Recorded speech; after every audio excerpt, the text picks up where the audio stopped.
Pablo trouve un ami.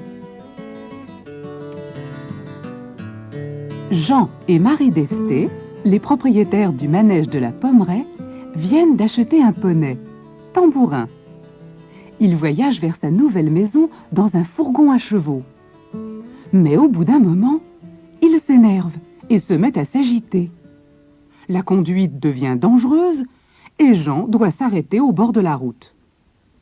Quand il ouvre la porte pour calmer le poney, Tambourin bondit en avant et disparaît.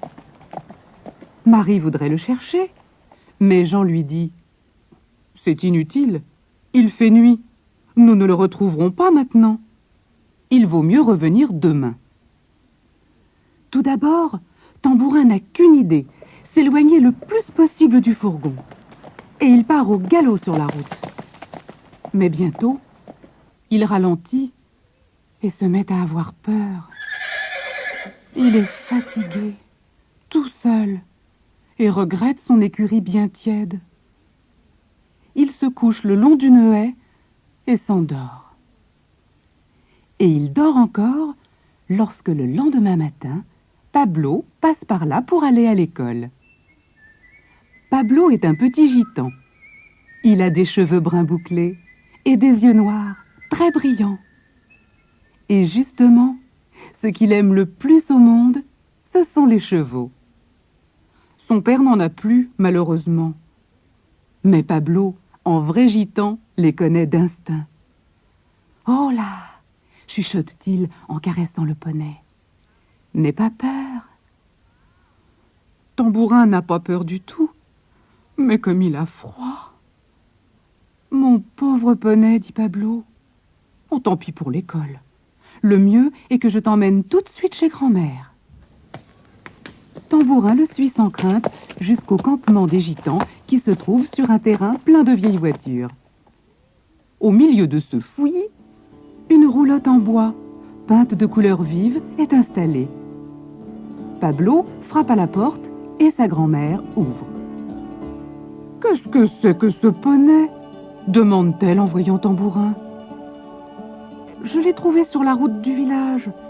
Il a très froid et j'ai pensé que tu saurais le soigner. » Elle entre dans la roulotte et en ressort avec un flacon contenant un médicament qui sent très fort. « C'est une recette à moi, » dit-elle en le versant dans la bouche du poney. Instantanément, Tambourin se sent réchauffé comme si on lui avait fait boire un liquide brûlant. Puis, la vieille gitane le fait se coucher sur des sacs et le couvre avec de vieilles couvertures. « Voilà, il va se remettre très vite, » dit-elle. Soudain, le père de Pablo apparaît. « Qu'est-ce que ce poney fait ici ?» crie-t-il.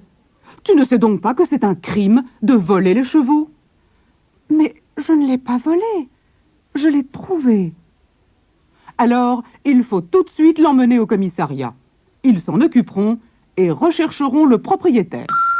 Peut-être que si personne ne le réclame, la police me permettra de le garder, » suggère timidement Pablo. « N'y compte pas, grogne son père. Il n'y a pas de place ici pour des chevaux. » Et il part, très en colère. « Pablo !» appelle sa grand-mère. « Viens, j'ai quelque chose à te montrer. » Elle ouvre un vieux coffre de bois sculpté et en sort un paquet. Pablo a sous les yeux une belle bride en cuir rouge. « Elle appartenait à ton arrière-grand-père, mon père, » dit-elle. « Il possédait 40 chevaux et il a fabriqué cette bride pour son favori. Maintenant, elle est à toi. Prends-en grand soin. » Pablo l'embrasse pour la remercier et sort en courant. Il s'approche du poney et lui met la bride. « Ah, elle te va vraiment bien. Mais cet après-midi, tu ne seras plus avec moi, » soupire-t-il. Tambourin, sentant qu'ils vont partir, se met sur ses pattes et Pablo grimpe sur son dos. Ils s'en vont au petit trot.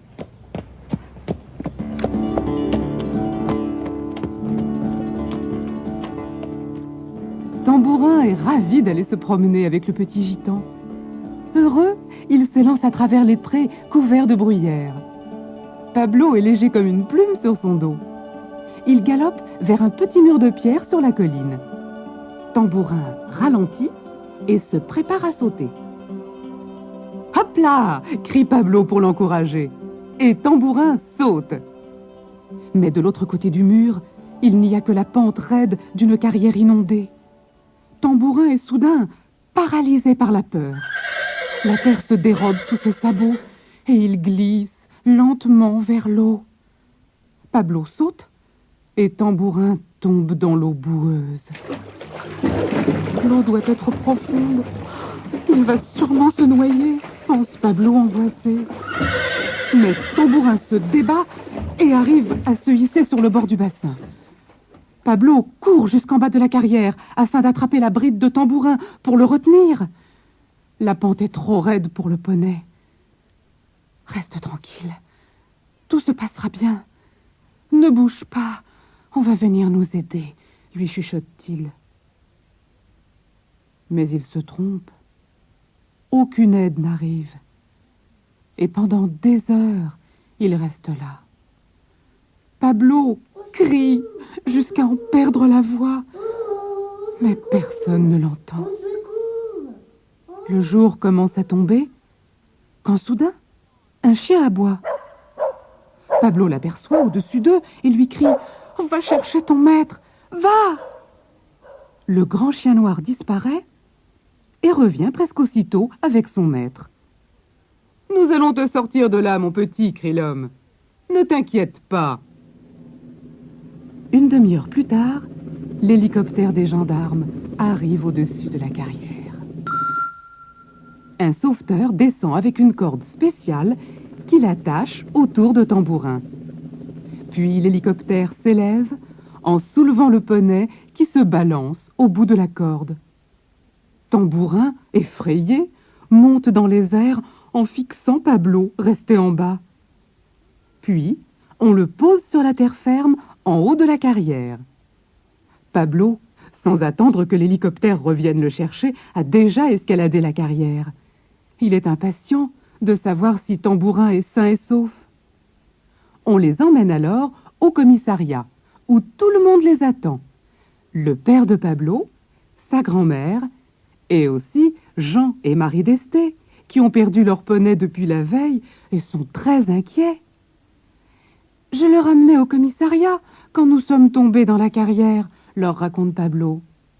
« Il s'appelle Tambourin, » dit Marie. « Et tu peux venir le voir quand tu voudras. » Désormais, Pablo travaille tous les samedis et tous les dimanches au manège de la Pommeraye. Beaucoup d'enfants montent Tambourin. Mais il ne porte la bride gitane que lorsque son ami Pablo vient le voir.